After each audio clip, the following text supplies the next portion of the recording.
So let's talk about Selma Dabbagh's novel Out of It.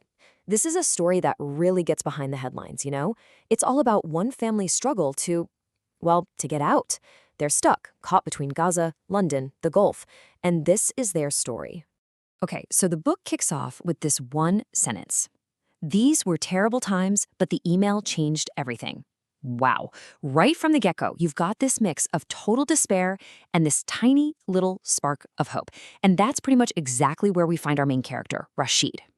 And the title, Out of It, it's kind of brilliant because it means so many different things at once. I mean, on one level, it's about being stoned, which, yeah, Rashid is a lot of the time, but it's also about being shut out, excluded from the conversation. And, at its heart, it's about that universal feeling of just wanting to escape.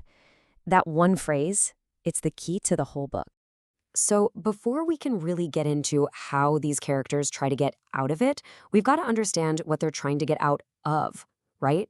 And for the Mujahid family, Gaza isn't just a place on a map. It's a feeling. It's this deep, deep sense of being walled in. And just listen to how the characters talk about it. Rashid, he doesn't see it as a war. He calls it a cage fight, where one guy is limbless. Oof.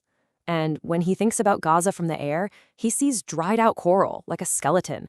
These aren't just words, They're showing us exactly what it feels like to be trapped inside their own heads.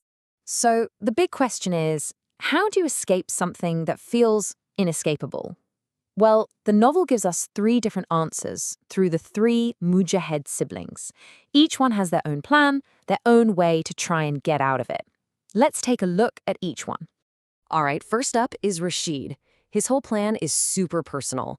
He's got a three-point plan, basically. A scholarship to London, a girl over there named Lisa, and his beloved marijuana plant he's named Gloria. For Rashid, getting out is something he's got to do all on his own. And this line here just perfectly captures it. The thought of Lisa makes him feel like he can literally fly up out of all of this. It's not just a crush, right? For him, she is the escape. She's his ticket out of that bournery, as he calls it. It's this incredibly intense, desperate dream.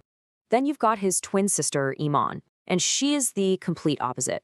While Rashid is all about his personal escape, Iman is looking outward.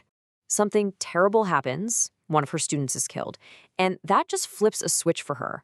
Her grief turns into this raw anger, and she starts to think the only way out isn't personal, it's political. And this is the turning point. It's such a quiet moment, but it's huge. She just says yes twice, and that's it. She's decided it's no longer about her feelings. The pain is just too much. In her mind, this is the only way. It just has to stop. Okay, so our third sibling is Sabri, the older brother. He's a historian and he's in a wheelchair. And his escape plan? It's not about the future, it's about the past. He tries to get out of it by just burying himself in his work, pouring everything he has into this historical manuscript. And I think this detail is just so telling. His manuscript comes back smelling of cigarettes and cockroach spray. It shows that his escape isn't some abstract idea. It's a real, physical thing. It's his own little world, a world he can actually control when everything outside is just total chaos. So there you have it. 3 siblings, 3 totally different escape plans. But here's where things get interesting. The novel hits this point where each one of them starts to realize that the freedom they're chasing, well, it might not be real.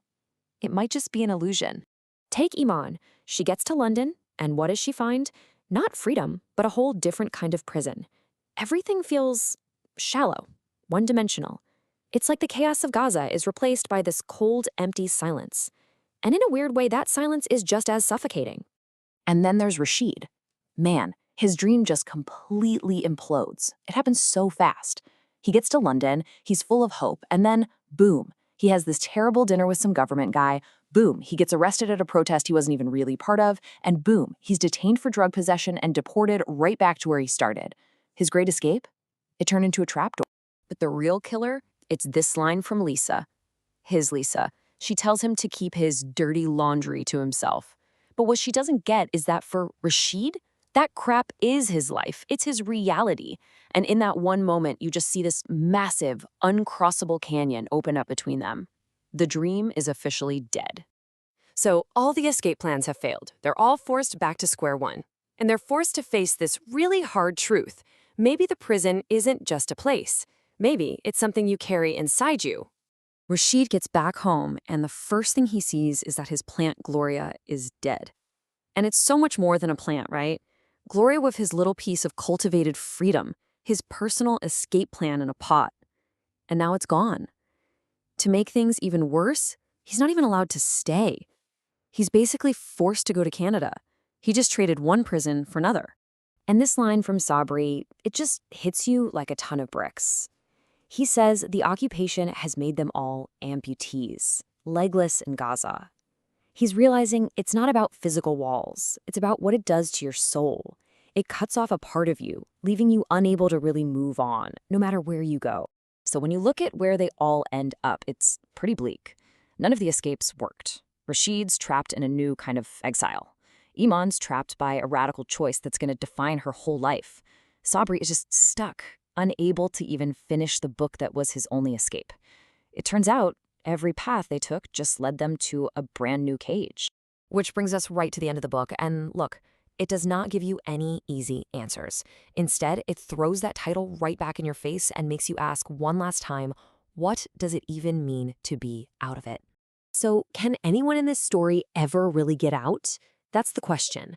And the book's ending is wild because it gives you two completely opposite answers at the exact same time. On the one hand, you get this incredible moment of just pure freedom, running, feeling your body just work, flying all the way until he reaches the sea. It's that dream of escape, but for a split second, it feels completely real. And then, bam, the very next thought is this. Brutal. The flight gets cut short, the dream is shattered by reality. And that whiplash from total freedom to total finality, it just leaves you hanging there. So in the end, the book leaves you to wrestle with it. Is out of it a real place you can get to? Is it just a state of mind? Or maybe in a world like this, the only real freedom you can have is the dream of getting out itself. The book doesn't give you the answer, and that's exactly what makes it stick with you.